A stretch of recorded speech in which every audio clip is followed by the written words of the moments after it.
Sifa muhimu sana ya fedha ni kwamba fedha ni neutral. Yaani fedha inachukua tabia ya mwenye nayo. Fedha inafunua tabia za mtu. Fedha yenyewe haina tabia, ila inakuja kufunua tabia za mtu. Sasa kuna tabia ambazo zinaweza kutunza fedha na kuna tabia ambazo zinaweza kufukuza fedha. Na ndio tofauti kubwa kati ya tajiri na maskini. Tajiri ni mtu ambaye ameanza kutengeneza tabia ambazo fedha ikija inabaki.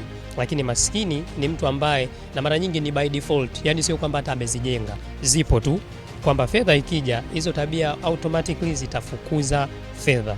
Sasa mtu anawezaje kufanya shift kutoka kuwa na tabia ambazo zinafukuza fedha na kwenda kwenye tabia ambazo zinatunza fedha? Inaanzia kwenye taarifa, kwa sababu tabia yoyote ulionayo ni matokeo ya taarifa ambazo aidha ni kutokana na malezi, kutokana na vitu ambavyo umekuwa exposed, yani umevisikia au kuviona kwenye maisha yako mpaka hapo ulipo leo.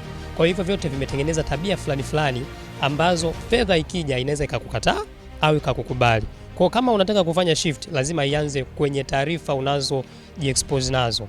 Unachokiangalia na unachokisikiliza ndio kina nafasi kubwa sana kwenye kutengeneza tabia ambazo aidha zitatunza fedha au zitafukuza fedha. Na ujue hili kwamba chochote kile, utajiri au maskini, mafanikio au kushindwa, ni matokeo ya tabia zako za kila siku.